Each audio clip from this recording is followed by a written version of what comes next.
Joe, do you have anything? I do not have anything for open forum, Mr. Chair. Okay. Next order of business would be minutes of September 18th. Mr. Chair, are you going to seat someone for voting on the minutes in the public hearing? Sure, Jeff. We'll put Jeff on. Thank you. Anybody have anything on the minutes for September 18th? No. Okay. So seeing nothing, we have a motion to approve the minutes. So moved. Second. All those in favor? Aye. Okay. Another set of minutes here. Yeah, so we have the minutes from October 16th. Anybody have anything on those minutes? I was absent, so I can't help you out. No, that's good to me. Seeing nothing, can we have a motion to approve? So moved. Second. All those in favor? Aye. Okay. So your first agenda item is 364 Littleton Road. Can I have a motion to open the public hearing? So moved. Second. All those in favor? Aye. So are there representatives here for 364? You can come up and sit here, tell us your name and what you're trying to do.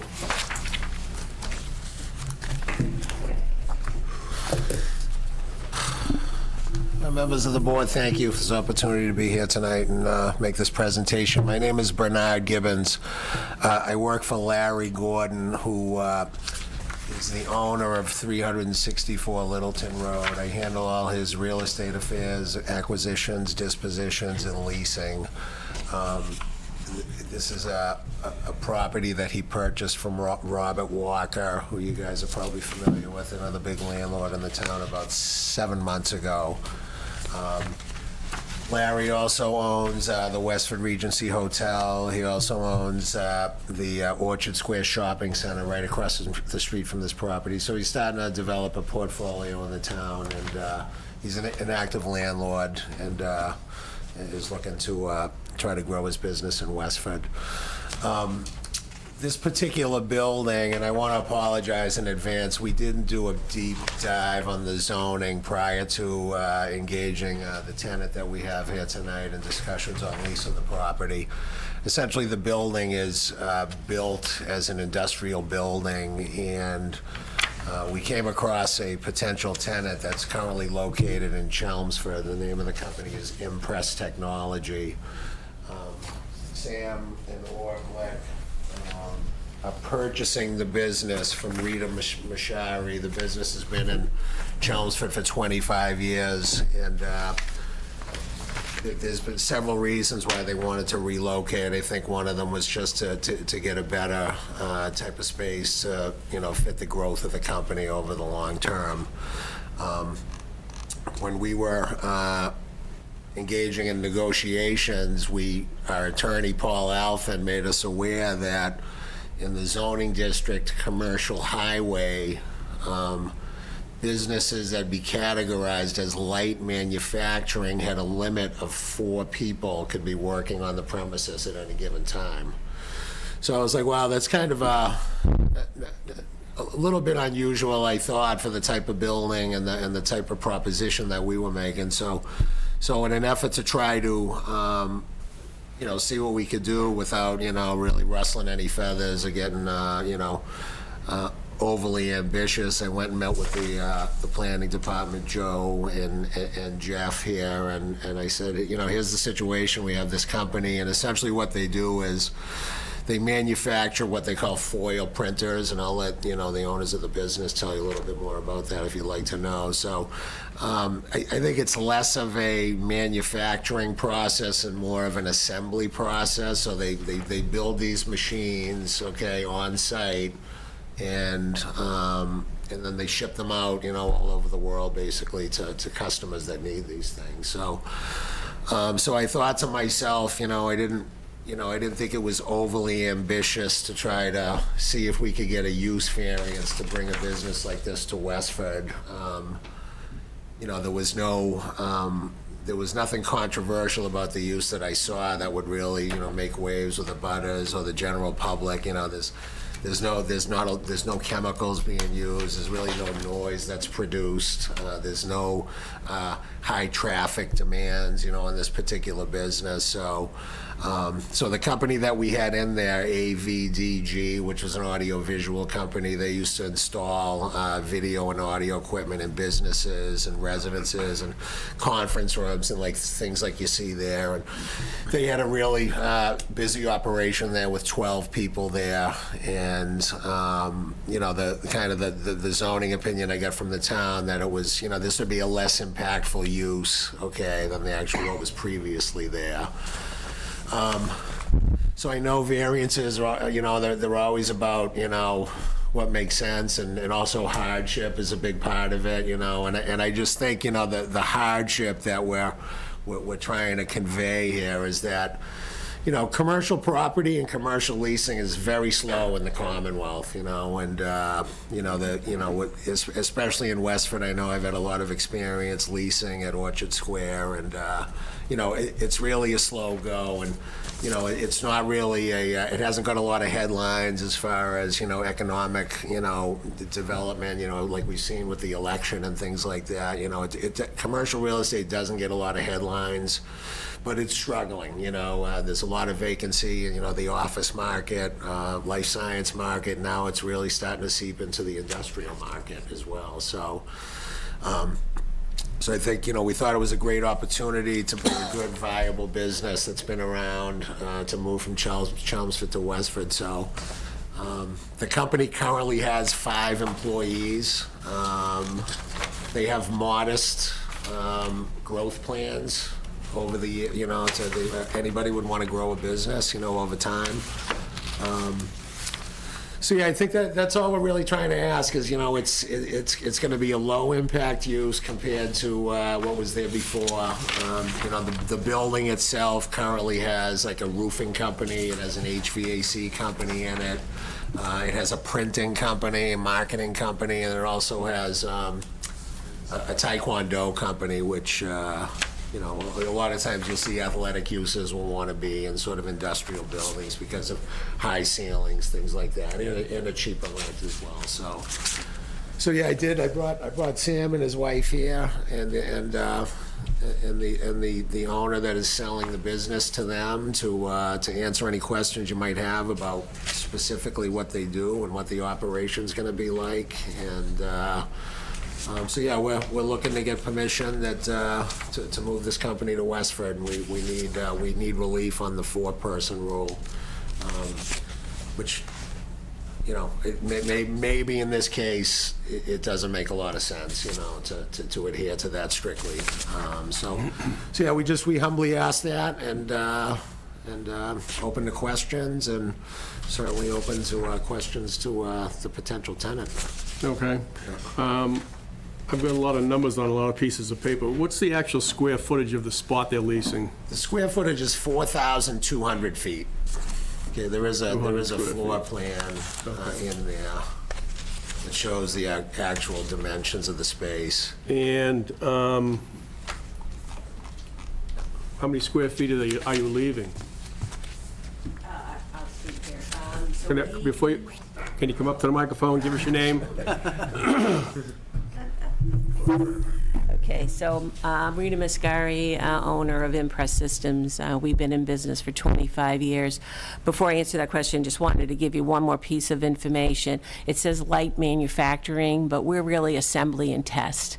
What we do is we buy as many parts as we can here in the U.S., and we've done that for 25 years. All our machine parts, our mechanical parts, motors, gears, we assemble, have our boards assembled in Chelmsford to keep, our goal was always to build this type of thing in the U.S., so employ people. So anyway, so we're assembly and tests. You could call it light manufacturing, but basically we get all these pieces and we put these printers, which are about yay big. We have 2 people who do that. I own the company, my business partner. We started the company, invented this process, and have one more person who is an office manager. Our space right now is actually a little bit larger than this. It's about 7,000 square feet, and we have at least 3,000 feet at least or more of unused space. We moved into the space in Chelmsford because the price was good. It was a great location for us, and we thought over years we might expand into that space, but if we didn't, we didn't, because we were getting a really good price there. So the space that they're looking at, I went with Orr and Sam to look around to see, make sure that the space that they would look to occupy would be the best for their business. There's it's actually quite perfect for what they need to do. So 40, was it 42? 4,000. Yeah, it's adequate space, and if the growth that I would love to see them have, I would assume would be no more than 2 people, a new engineer, which they would probably need, maybe someone on the sales and marketing side to help the business. We've been profitable for 25 years. And it's a nice little business that we'd love to sell them. But at this point, we've gone through a lot of this process, and so I'm really hoping that this doesn't become an obstacle, because we're down the road with banks and whatever, assuming that we would be at a point where we're close to closing this. And I'd hate things to fall apart if they don't have an adequate space to run their business. Okay. So you're looking to have a maximum of 12 employees, is that it? Yeah, and I thought that was pretty aggressive, but I think just listening Yeah. to Rita here, if they have 5 now and she imagines them to only need 2. 12 would be, It would be unbelievable. They would need a new space. Well, that's where I'm going here. Maybe by So then. that's where I'm going. Yeah. Is the 5 including you two? 5 is including the 2 of Yeah. us. Okay. So the 2 of them are buying the business. I have a business partner. We have 3 current employees that are going to work for the business. So at this point, that's what they would do for probably the first year or so. But the first hire would be an engineer for product development. My employees could make more product. Over time, things could be slow, whatever, but if we ever need a lot more production, we would not need more than additional person to double the sales of the company. Okay. Hours of operation? Well, that would be up to them, but right now, yeah. So before, can you announce yourself at the microphone so that we can? Go ahead, sorry. Just for the record. I'm Sam Glick, the purchaser of the business, and my intentions are to run fairly normal business hours, 8:30 a.m. to 5 p.m., something of that nature. Okay. We don't ever have overtime. There's no need. And what size trucks do your parts come in? Obviously, I know. Okay, so just to give you an idea, the printers are 25 by 23 by 22, which is a size that is moved and shipped through regular common carrier, UPS, FedEx, DHL. So they're picked up probably twice a week because it's cheaper. We usually try to bundle it together, and we have UPS primarily picking up these printers. Now, we do have dealers who are international, and they might have 3 or 4, 5 that they purchase at one time. They might bring in a bigger truck, slightly bigger, whatever that size is that's bigger than UPS, that has the lift and whatever. Right. And that's all. And they take the 4 units, they take them still probably through DHL. Maybe in some instances they'll get their own freight carrier who would pick them up, because sometimes it's less expensive that way. Everything goes air, So that's it. So a lot of our business is the consumable piece of the business. And so we get a lot of little boxes that go out to customers that we have. So I'd say twice a week, UPS would come, maybe once a week, a DHL or a FedEx to pick up from us.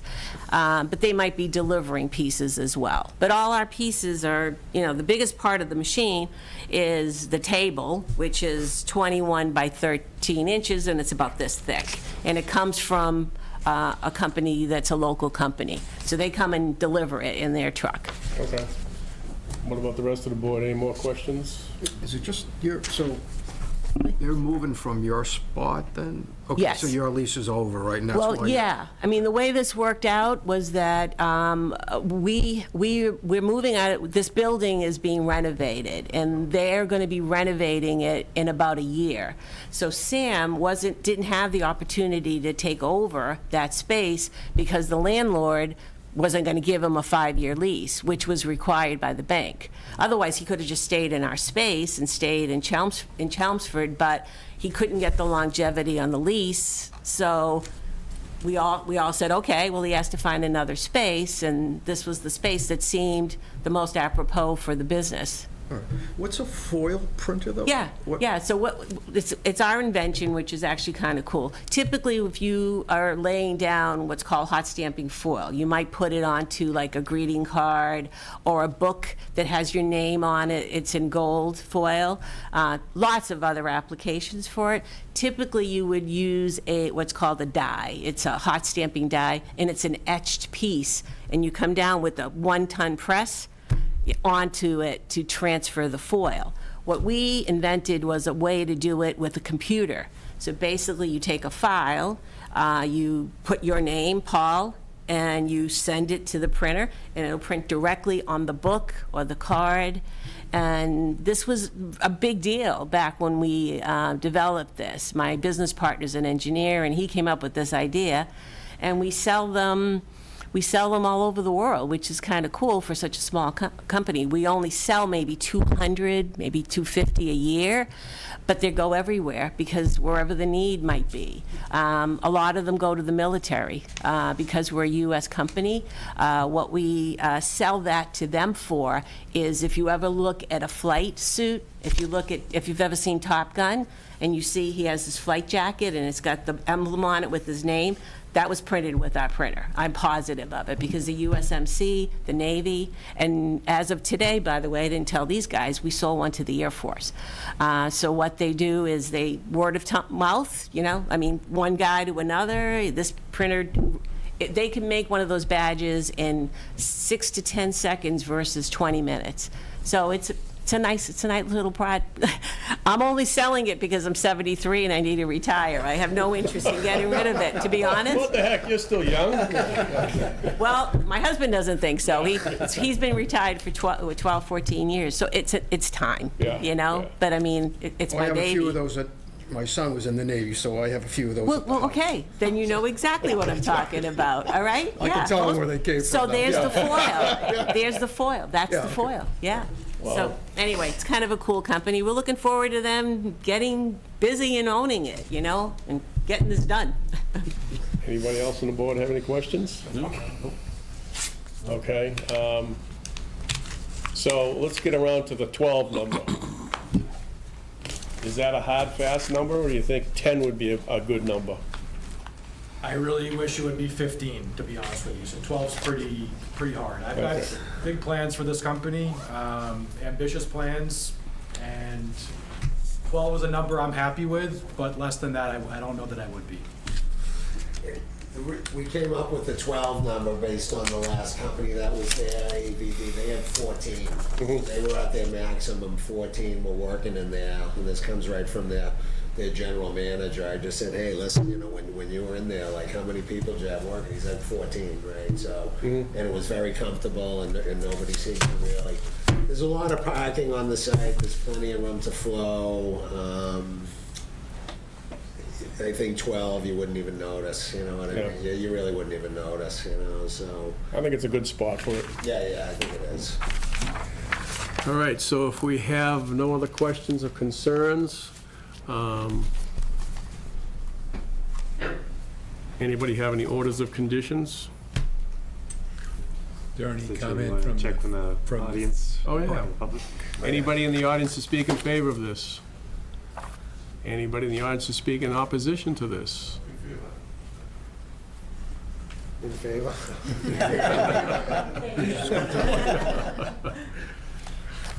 Okay. Make a motion to close the public hearing? Second. All those in favor? Aye. Okay.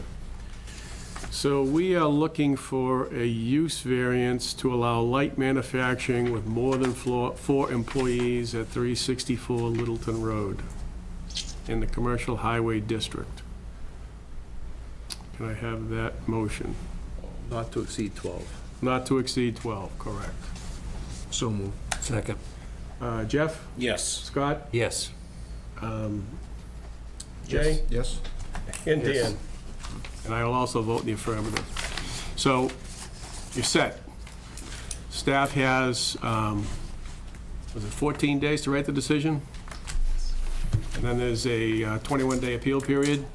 So it's not like you are building something that you can, you'd have a problem with, but it's best to wait we have to wait 14 to get the decision, 21 days for the appeal period.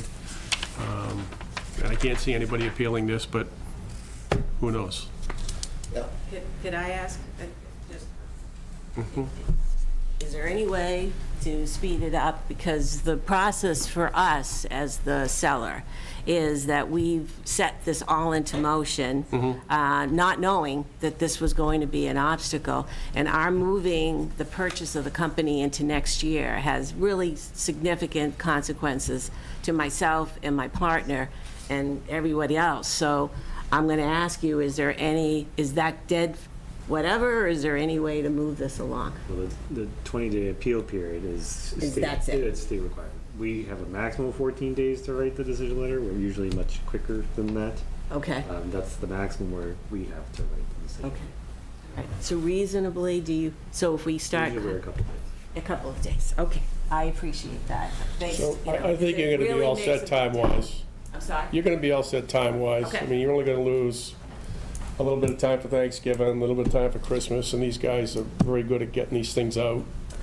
And the appeal period is the appeal period, state law. So the appeal period was how many days? 20. Is it like, it's calendar days?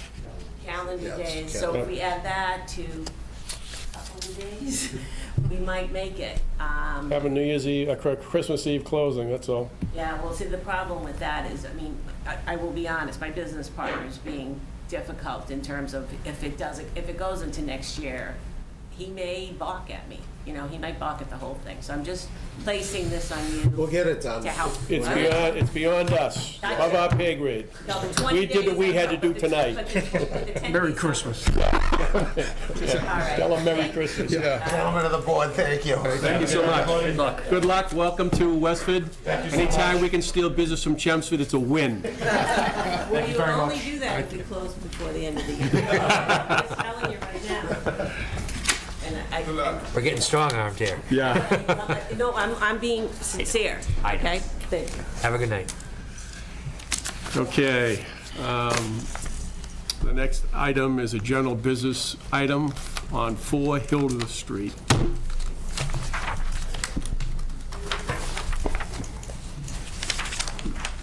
Tell us who you are and what's going on. Good evening, Mr. Chair and members of the board. My name is Robert D. Benedetto. I'm with Hancock Associates, an engineering company. Our office is in Marlborough, and I'm here on behalf of Robert Walker for 4 Hildreth Street. And this is regarding a request for a minor modification regarding the impervious area, what was approved compared to what was built. At the request of Town Planner Joe, I prepared a letter back on November 5th, which I believe you may have. Yes, I see it up on the screen. And it speaks to the increase in the impervious area and the impact it makes to the surrounding abutting properties with respect to stormwater runoff, which is the most the largest potential impact that it could make for the abutting properties. So what we've done is we've conducted a hydraulic analysis of the property, comparing the existing property, the existing house, driveway, shed, and comparing it to the as-built.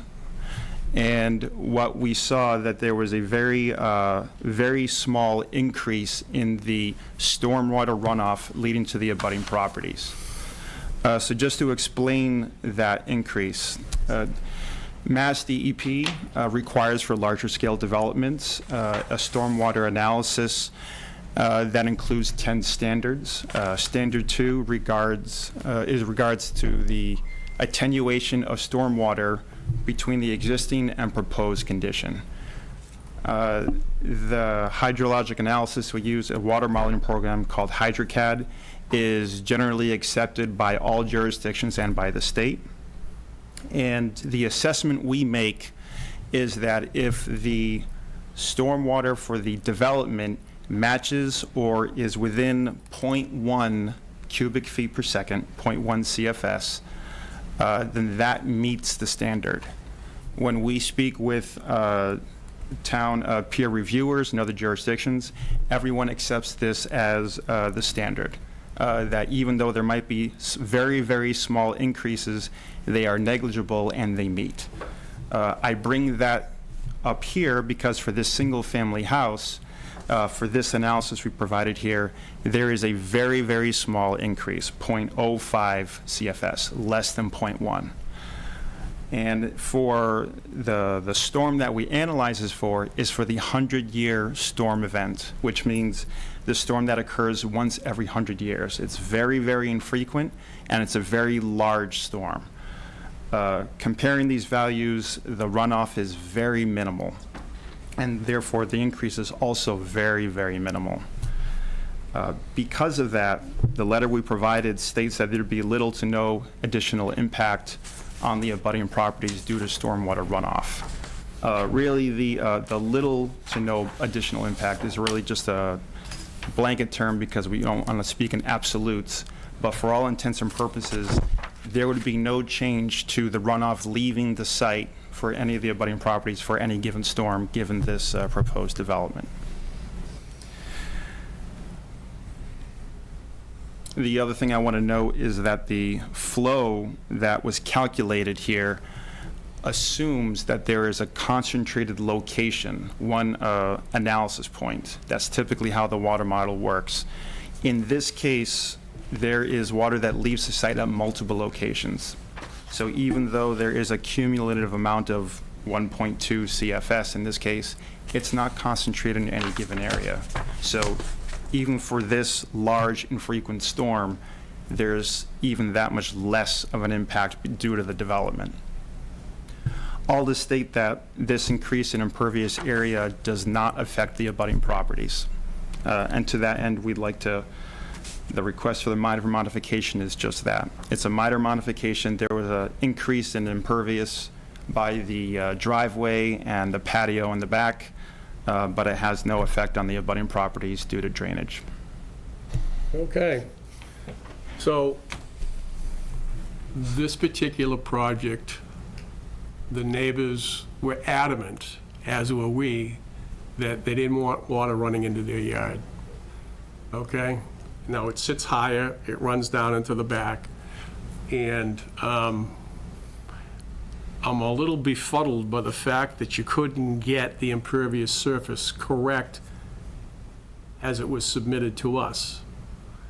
400 square feet's not chump change. So, what methods do you have for fixing this problem? Well, first of all, I understand the concern for the abutters to not have water run onto their property, but our task as engineer is to match what the existing condition is. In the existing condition, before anything was ever done, water flows onto their property. So our goal was to match that or be less than that. So with the proposed development, we're showing that there is no change to the flow that goes onto the abutting properties, whether it's to the northeast or south. Anybody have any other comments besides mine? When we had the initial submittal, what was one of the conditions that the town engineering department was gonna have to monitor this for a year after completion? During construction and a year from certificate of occupancy. Have they been kept in this loop, or do they even know you're here tonight? You mean the applicant? The engineer. Town engineer. So they are aware, this is in front of the board. They were kept apprised of the construction process. There were some, a little bit of erosion issues during construction, I think before the site had been stabilized. We didn't have any issues once some of the grass actually started to come in and started to stabilize that site. So we haven't had any issues since that point. The condition also reads, again, a year from certificate of occupancy. The occupancy permit has not been issued yet. When the as-built came in, I did contact the chair and said, you know, there is this difference. Would you like this come back in front of the board for their review? So that's why it's here this evening. Just in talking with them, so the amount of impervious area may not, necessarily be as big of an impact on, and to Mr. Benedetto's point, there are multiple points where water is shedding from the site. So the 1.2 versus 1.25, you're probably talking about a third of a gallon or so, maybe half a gallon of water dispersed across multiple points of the site. So there is that. What may or may not be different, and I can't tell from the as-built plan compared to the proposed plan. I do believe the proposed plan had some grade lines, grading shown on it, which is hard to tell on this version, the scanned version, but showed how grading was going to be on the site. So having that reviewed by engineering to see if there's any real big discrepancy could be helpful. I can speak to that now if you like. Sure. In the existing condition, where the house is generally in the same location as where it is now, maybe set it back a little further, but all the backyard was draining towards the rear abutter. There was no existing depression on the site, so any water that would accumulate and potentially run off, there was no small depression or pond for it to stay there. So the proposed condition is similar to that. There is now grass all the way to the back, along with arborvitae along the fence line, also to help capture some of that water. And we don't change the slope dramatically for water to leave the site. It still goes in the same direction, and the proportionate areas still reach whatever was existing. Similar thing happens on the sides as well. Some of it leaves the site, some of it does not.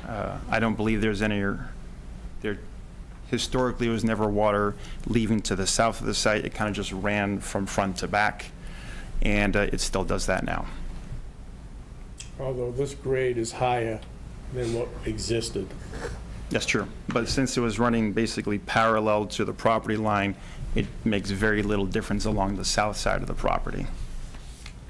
So there's an easy way to fix this. Cut the spud of the driveway off. Take up the patio stones in the back and put down pervious patio stones. And if you want to make that driveway the way it was without the blacktop, put down pervious stones there. And then we should be back to the 120 or whatever it was, that number. I can bring that information to the client there and let them review it and come back with a response for that there. Is the analysis here acceptable for showing the impact to the abutting properties, or is there something else you would like to see to maybe persuade you to leave it as it is? David? So I have a comment. First of all, I don't understand how you can consider this a minor discrepancy. Because when we started this, there was 20, as I understand it, 2,260 square feet existed before any construction. And now you're ending up with 3,246, which looks to me like 30-some% from what was there historically. Plus, you've made major disruptions on the site by moving a driveway, et cetera, et cetera. So I find it difficult to have any sympathy with the owner that how you could be that far off on the as-built. It's like you just didn't care. You put what you wanted to, as opposed to what I thought we had a compromise. I thought the neighbors were pretty decent about it. So I would just suggest to the board that we ought to be going down, not up. And I mean, Scott's got some interesting proposals, and maybe that will do it, but I don't think this, for me personally, this doesn't work. I would agree with Dave. I mean, what was worked together and what was given on a piece of paper and approved is not what is there today. For whatever reason, I'm not going to speculate on that, but we approved a plan. We gave the applicant some relief, and the relief went above and beyond what we gave them. So you get no sympathy from me. I would side with Scott and say, get rid of the patio, get rid of the whatever, and get back to that 2,800 square feet that we gave you of the 22 that was originally there. However you do it, that's up to you guys. And I know the 100-year storm is the engineering norm, but look at this past spring. We had days upon days upon days upon days of rain, which far exceeded the 100-year, quote, 100-year impact storm. And I know there's nothing you can do about it, but those are the things that are going through my mind. I think we're gonna see more of those. Storms are just gonna go on for days and days. And I agree with the rest of the board. Joe? Just a question for the board as well, and I don't know if this is even feasible, if there was some other mitigation that could be done. I don't know if there's anything that's even feasible, like a trench drain or something that would be helpful for this. Is that another option the board would be willing to consider if the applicant presented something like that for our engineering office to say that was acceptable? If the concern is about the stormwater that enters the abutting properties, is there some kind of structure that could be installed or some kind of trench drain that would mitigate that? So regardless of the increase in the impervious area, we would still be decreasing the amount of water that would enter the neighboring property site. Would that be acceptable? Scott had a good point. The water still has to go Gave somewhere. the original applicant relief. And they decided to build whatever they wanted. I think that, for myself, that could be the root issue right now. I think that's a main issue for me personally, and I know I remember the meeting originally, and my main concern, and I said to the person sitting in your chair, do whatever you have to do now to make sure it doesn't affect the neighbors. So what was done by your applicant and his people, and I'm not happy, so bring it back to what we gave you and let it be the way it's supposed to be. Okay. In that case, I guess we'll request a continuance to bring this back and review it, and then provide something else for you to review as well. There are solutions to fix the problem. Oh, yes. Yeah. And there are hydraulic solutions to fix the flow problem, to have it be matching or slightly less than the existing flow leaving the site. However, if it's stipulated that it's strictly an impervious area that has to be solved, then we can approach it that way as well. I think it's both. I mean, unfortunately, we haven't had rain in how many months? So we really haven't had any water We to can't measure. test this one. Right. And Well, the town has a year to make sure it, so. Well, that's why we have the models that we do that are accepted by all towns to have this variability into it. If this was a larger, speaking to the amount of water that's coming for days and days, the point of the model shows that it's essentially the same existing or proposed. There's virtually no difference. And if there's a larger scale development, we wouldn't even be going to the 100th as we do in this report. We go to the 10th.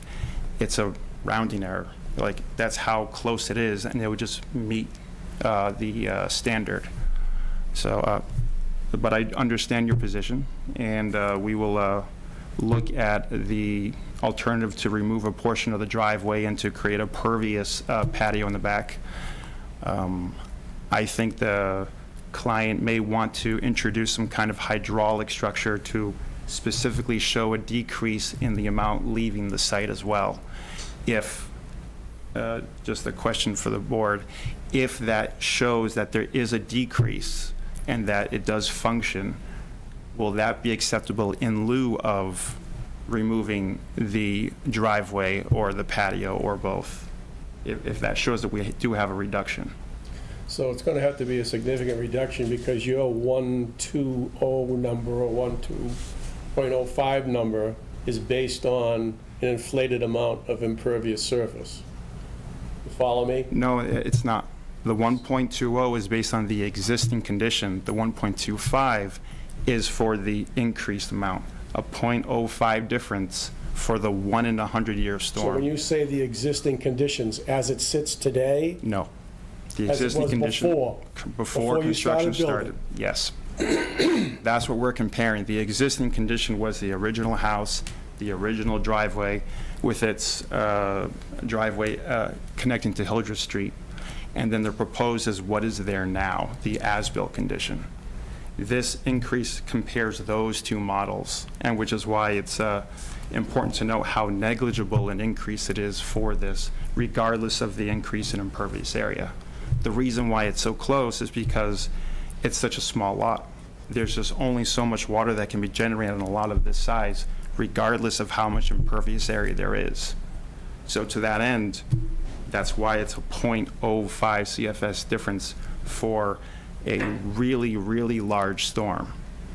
For the typical storm, even the one that lasts for days, but is slow and takes a long time to drawn out, there is no difference because the numbers are, well, they're the same. In the model, it actually comes up to the same number. So this report is showing you what the extreme case was. In the typical storm, there's no difference. If you Anyway, that's what I wanted to make sure was would have put understood. in a mitigation system, how much, can you let us know how much you could reduce that so the abutters would be, or how it would affect the abutters to that?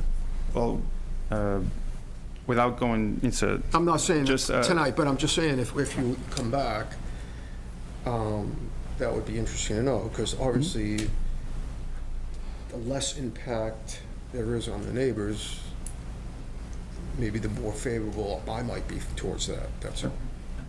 well, I know that the, and I have some pictures here as well, the construction crew planted a series of arborvitae along the back in the middle section, partly for screening and partly for some additional infiltration before it crosses over to the abutting property. That was not analyzed in this model. The model just compared the whole backyard being grass. But with the introduction of additional bushes and structures, things like that, it allows for more permeability before it crosses over to the fence. That being said, we're talking about very, very small amounts of water here.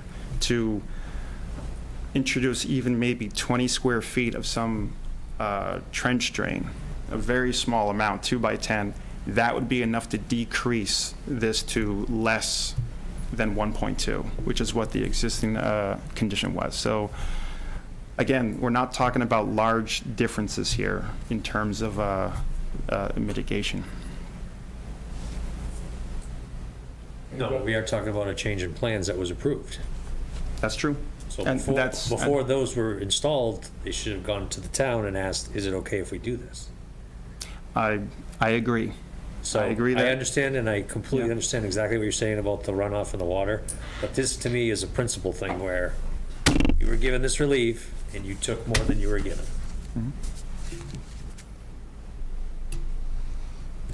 So I think you have your direction. All right.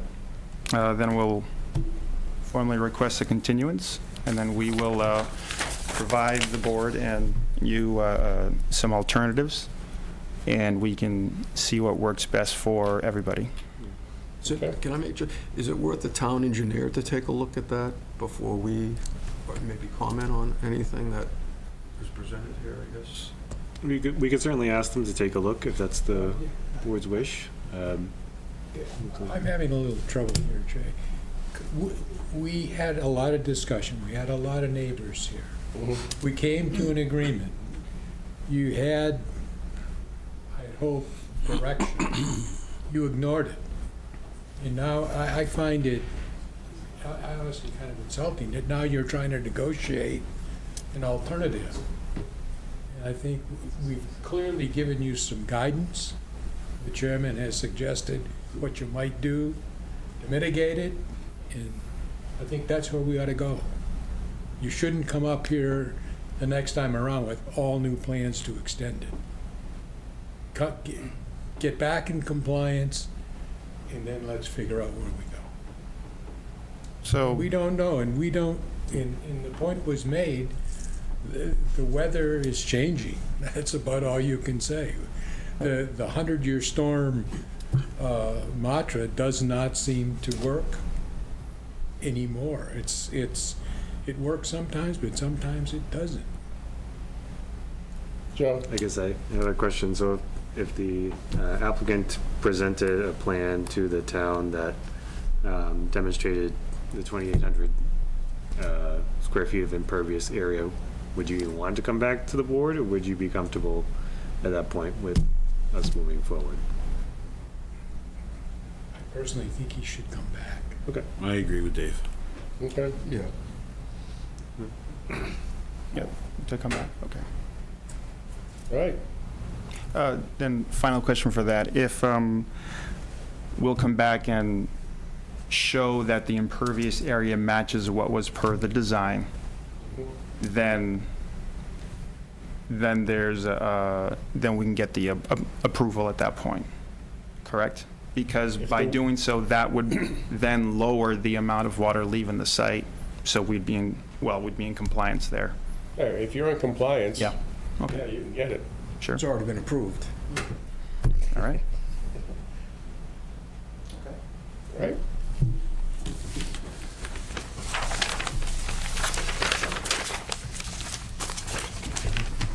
Do we have to make a motion to continue, or is this just a general hearing item? I would feel more comfortable just making a motion, just to continue this matter to your December meeting. We have a motion to continue this to December meeting. So move. Second. All those in favor? Aye. December 18th. All right. Thank you very much. Okay. Thank you. Thank you. Have a good night.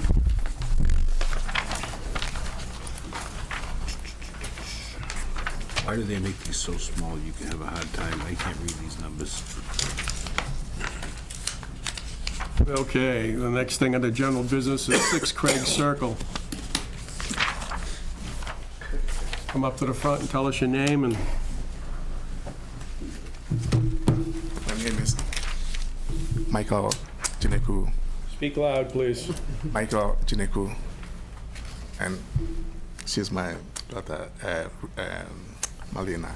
So during the construction of the entrance, I was away, and the contractor encountered a boulder, a very huge stone. So he worked around it. He called me on the phone, and I said, okay, just do whatever it takes for it to work.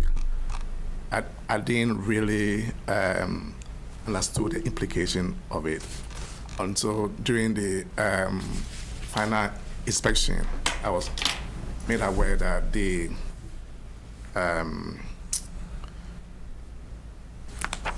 the approval that I got wasn't exactly what was built. So I have to come back here to talk to the board to find out how this can be mitigated. So I think it was approved, or is it? So, yeah, so this was a variance that was, a special permit that was approved for a setback of 44.9 feet from the front, where usually 50 is required.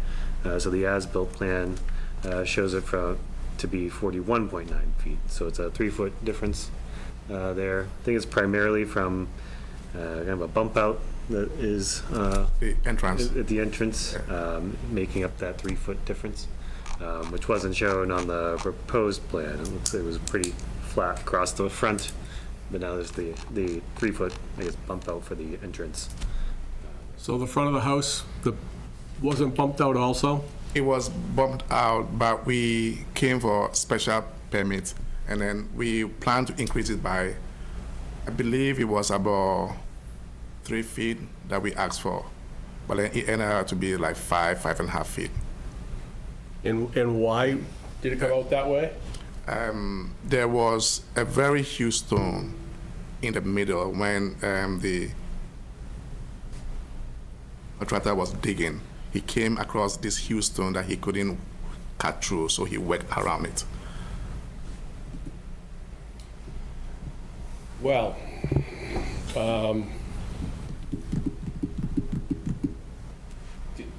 so did you see that foundation for that bump out being put in?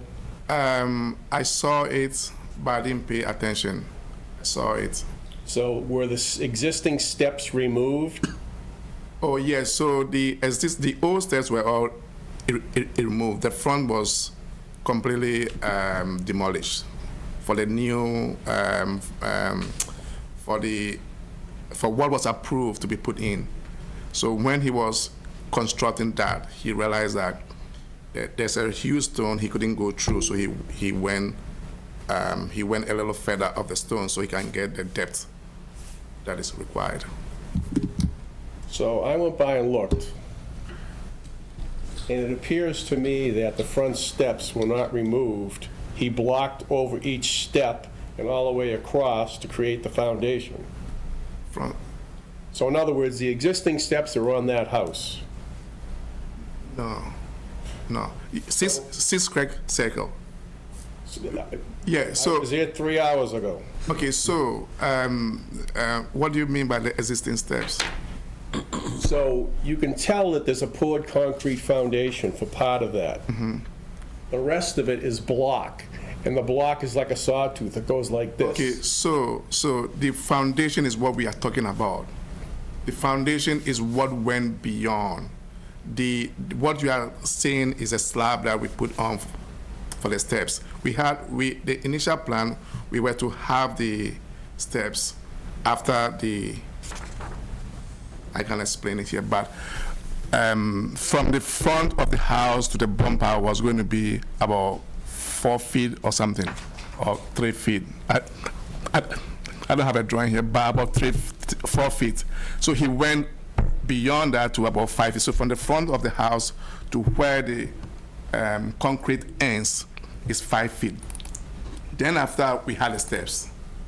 Right, now you do, yes. Yeah, because he had to go down 4 feet deep down to create the concrete slab. So why didn't your contractor reach out to the building inspector when he came across this large rock, especially where you had a relief to do what you were doing in the first place? Okay, so... Just like the man that sat in that seat before you. Yes, I know. So I was behind, I was just listening to her, and I got a little panic. But the whole thing was that I'm not a developer. I didn't know the process. So he called me, okay, and he told me, well, there's a boat and it's a big stone. So I asked him, what is it that you can do? He said, I have to work around it. I said, then do whatever you can do. And it didn't occur to me to come in and seek a second relief until I learned from the office, I know you should have come in here and talk about it and all that. So I didn't know. I didn't know the process, and it's my first project. Your excavation contractor, I'm sure, has run into this issue on other sites. He should have advised you what you have to do. Yes. But he didn't. Unfortunately, I don't think he's that experienced either.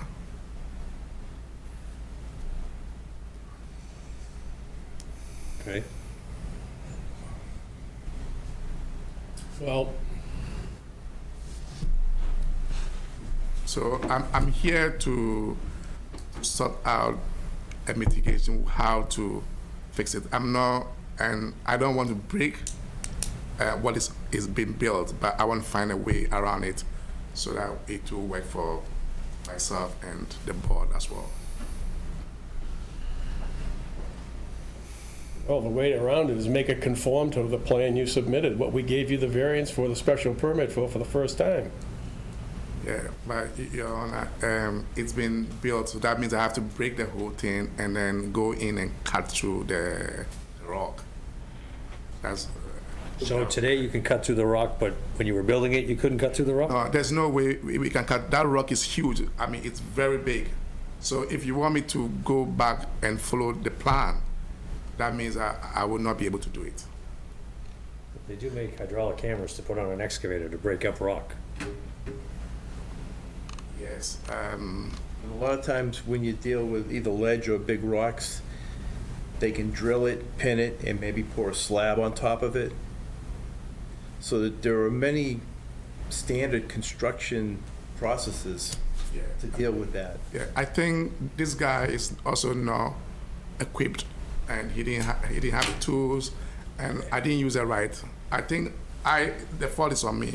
I didn't use the right contractor. I had someone who had the minimum tools to just dig and then put the formwork and pour the concrete. So when he came across this obstacle, he didn't really reason with me what the options are. So he made it seem as if the best, let's go around it and then we'll get it done. And I was also very not well versed in the process. And I was away, so I agreed to that. And then here we are. He didn't do it right. I didn't do it right. So after he got the foundation and started framing that, didn't you think to yourself, gee, this isn't right? At the time, the difference, yes, I didn't pay much attention, to be honest. I was running around and just making payment for them to get a job done. I wasn't paying attention to the project itself. Most of the time, I was in Ohio.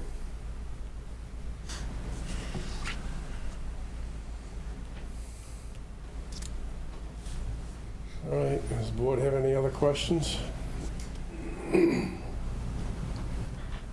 Comments? Ideas? Well, it's a mess, for sure.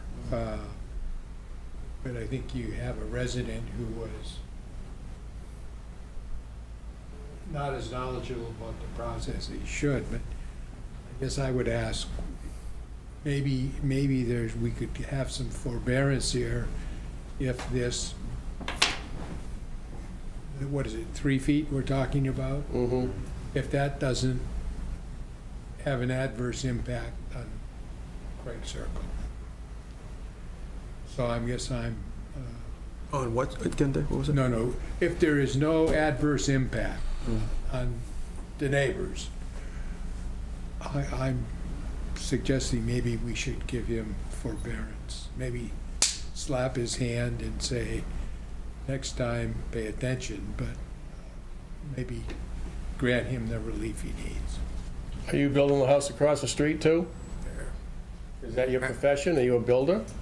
I'm not a builder, but I was born into a construction home, so it's been my passion. So I'm thinking of going into development. While I'm building across the street, I'm doing it very well, and I'm paying attention to it as well.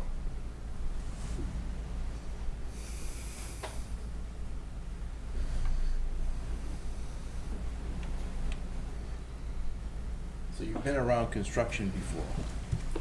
Yes, I've been around. My dad was about that. Is this your residence? Do you live here? So yeah, I'll move in here. For how long? That's what we heard about Hilder Street. Yeah.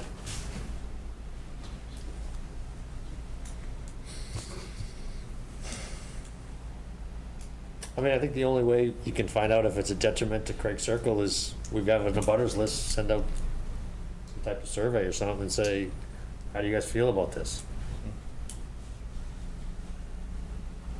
Or something along those lines. I mean, again, this is another principle thing with me where we gave you relief and from an ignorant standpoint, it was passed over. And you're doing construction across the street. Trust me on that. Everything is just as has been approved, and if The point is, you're doing this type of work now. So you've gone from a homeowner to now you're considered a contractor. yeah, but this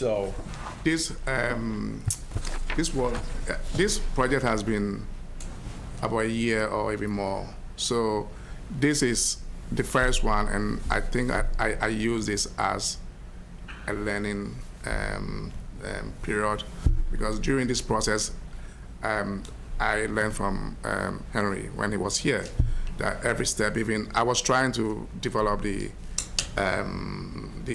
attic. He asked me that no, it wasn't part of the initial building permit, so you need to have a separate permit. So he sat me in that office and he walked me through a lot of steps that I need to follow. And this happened prior to the construction across the street. So the one across the street, I believe I'm following the process over there. Are you pulling the building permits for these jobs? Yeah. So you have your CSL license? My brother, Moses. My brother. Oh, so your brother's pulling the permits? Yeah. Where was your brother when the big rock came up? Yeah. You were away, but where was your brother who pulled the So permit? he was in New Jersey. He was in New Jersey at the time. And he thought nothing of dealing with this?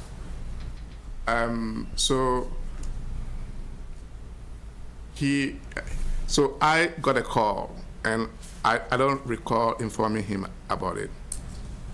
As I said, we were not paying that attention that was supposed to have been given, and it was the first A project, so we didn't know much about the process involved, pulling permits and making sure we follow through what has been approved on the permit and so on and so forth. So it was during this time that I and my brother got to learn about the processes involved.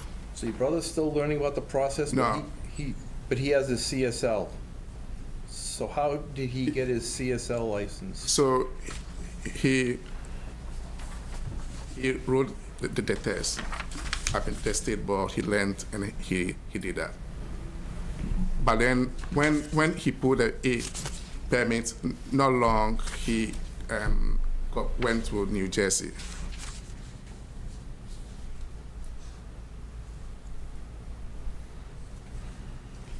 You said he went there. Does he live in New Jersey? Yeah, so not long he moved to New Jersey. He got a job with Unilever. But there's no person with a CSL on either job site right now. So if the Yes. inspector came down tomorrow, say, someone needs to have their CSL license there. So there's nobody, Yeah, so I'll arrange to bring him in. It's only for So I guess his Outside. point is that the CSL is in New Jersey, not overseeing what's going on in Westford. no, he comes in every weekend.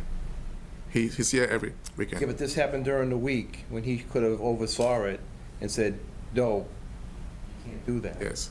The truth is, we were both not paying attention.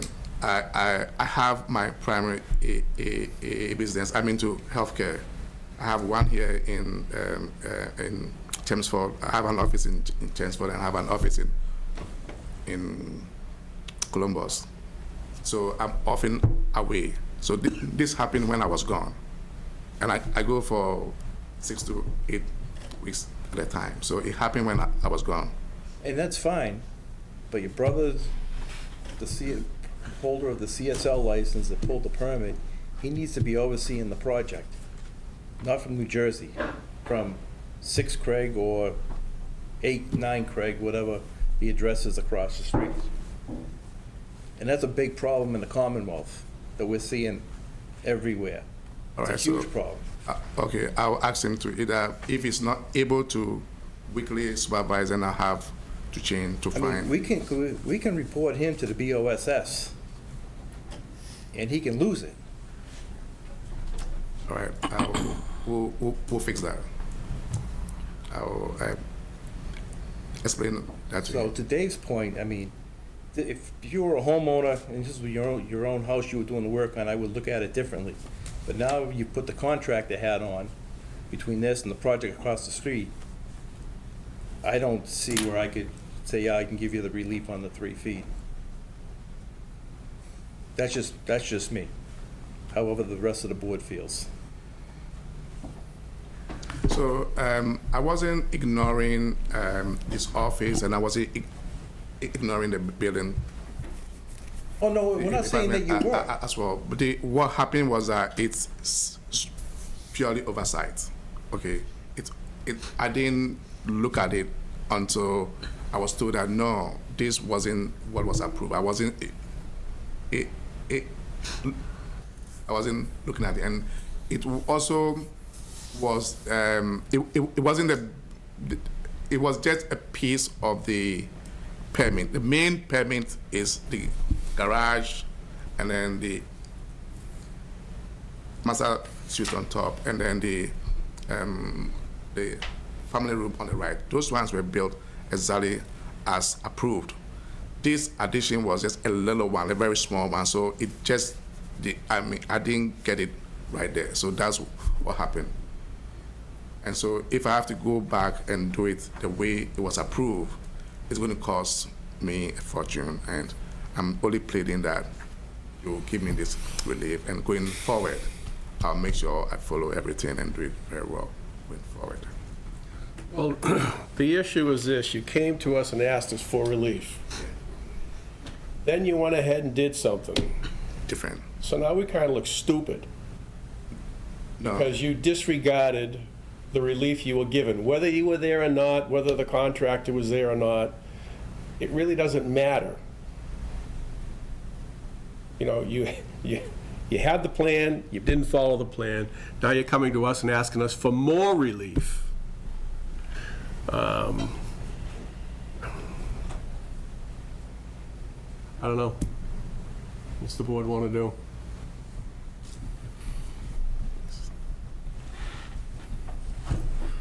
What are our alternatives, Joe? Well, in trying to think a little creatively, to Mr. Earl's suggestion about finding out how folks on Craig Circle feel, and to Scott's point about the abutters list, you could send out a courtesy notice if you wanted to continue this matter to the next agenda as well, to the folks on the abutters list, to see if anybody has any comments or concerns for the board's consideration on this change. I think in fairness to the neighbors, that's something we should do. Because, you know, they were obviously notified the first time that he was going to be able to vary the relief, and now for the second time, I think they should have an opportunity to weigh in if they want to. And are you living there? Not yet. I was waiting for this meeting. Because there's no occupancy permit being issued at this point, right? Correct. It was similar to the last petition. The as-built plan came in. Our office noted the discrepancy. Thought it was worth a conversation with the board.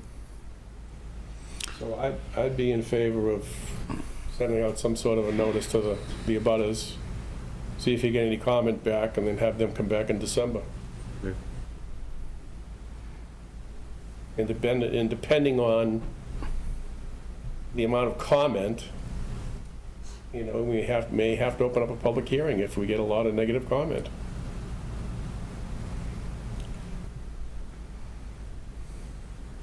Rest of the board all right with that? I don't know what's gonna change. If everybody in Craig's circle says, yeah, go ahead, they don't have a problem with it. Doesn't change the issue of what was done. No. And I agree with Dave at first, when I thought it was a resident, GC in their own job, I think that's a different thing, but when they get the GC down in New Jersey, just like Dan said, they're responsible for that job. Well, there's definitely some procedural issues here that are probably not in our purview, but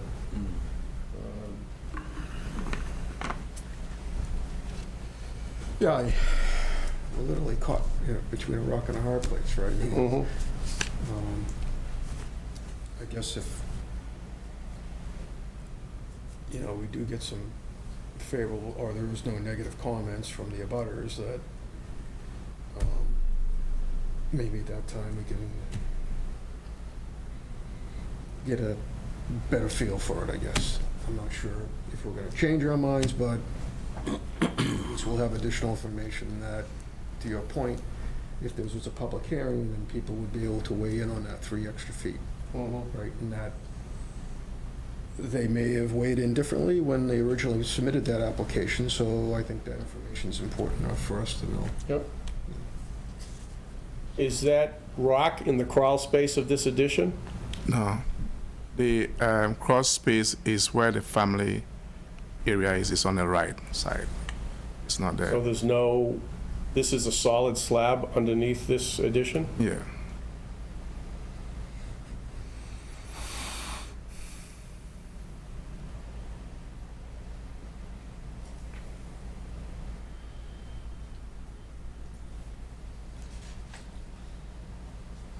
Well, I guess it's going to be December, whatever that meeting is, Joe. December 18th. Yeah. Send out the notifications and have them come back for December 18th.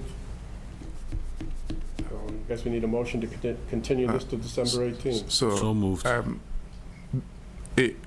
Before then, we plan to move in, and we've sold where we are, and so we have to move. And so I was just waiting to come in here and then let the board be aware of the move also. We've sold where we currently live, and we are. We have no control over that. So in other words, the issue is the occupancy permit, and we can't in good faith give an occupancy permit on a plan that wasn't built. I'm not saying that giving the occupancy permit today, but I'm saying that are we able to move in whilst we work this, whilst we go through the process? No. No. No. No. We will not have any place to live. And this is the front of the house, is the entrance. It's It has unfortunate. 2 entrances. But you won't be able to get the occupancy permit from the building department. Yeah, so this is the only piece that is currently holding. The final inspection was done, but and he said, we arranged, okay, do this. If you find anything wrong, then I'll fix that until today's hearing, so that by the time this hearing is over, I don't have anything on my to-do list except the frontage. So, however the outcome is, if I have to do something, that's what I'll be doing. He said, okay. So he went in to do the final inspection, but he didn't sign off. And so what I'm asking is that, can we move in whilst we work this out? Because it's the front entrance. And we have, it has 2 entrances. We'll be using the other entrance and leave this as it is until we resolve this. I don't think that's a decision for us. I think that's a decision for the building department. Yeah. Oh, okay. Yeah, the building inspector would be able to answer that, I would imagine, for you. That's gonna be looking for a sign off from our department. Right. And without the board making a decision, I So- can't sign off on that. So I did the fire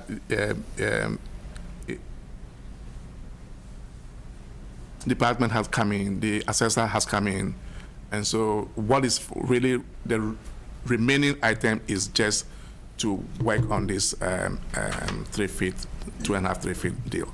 That's the only issue remaining. There's always one issue. Yeah, I know, but I can't, I don't have anywhere to stay until then. So that's a month from now. It's beyond our, we can't approve or grant the variance tonight. So you. No. I'm not saying, I'm only asking if, because I want to follow process, okay? So I have to then live on the street. So I'm asking, can I live in whilst we get? It's not our decision. It's not our decision. All right, so you've not, yeah. answered me then. Yeah. Okay.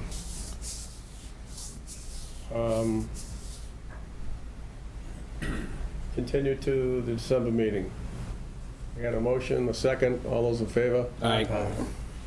Thank you. Okay.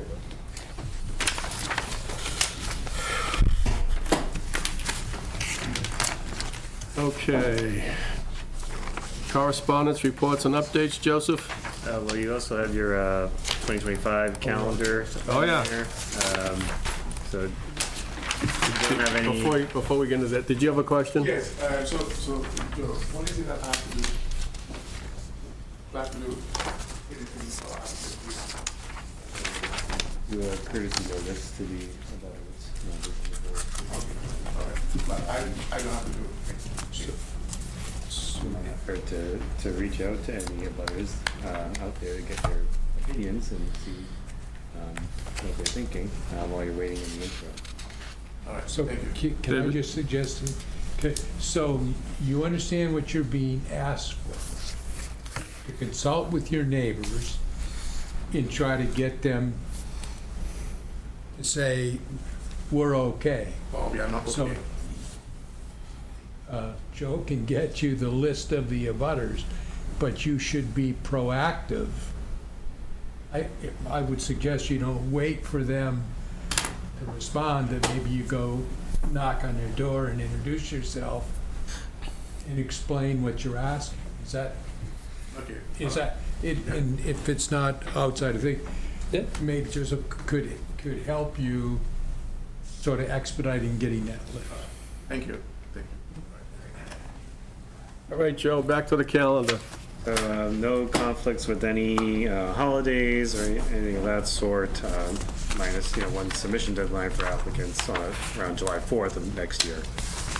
But otherwise, it's your regular meeting time, and third Wednesday of the month. Didn't know if anybody knew of any conflicts in advance that would affect any of these meeting dates. There were multiple members on vacation a certain week in the summer or something.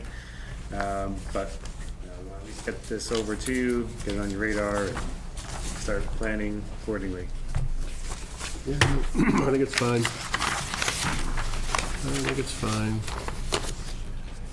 So did you have any other correspondence or reports, Joe? No, Mr. Chair. Okay, anybody else on the board have any questions or concerns? Can we have a motion to adjourn the meeting? Second. All those in favor? Aye.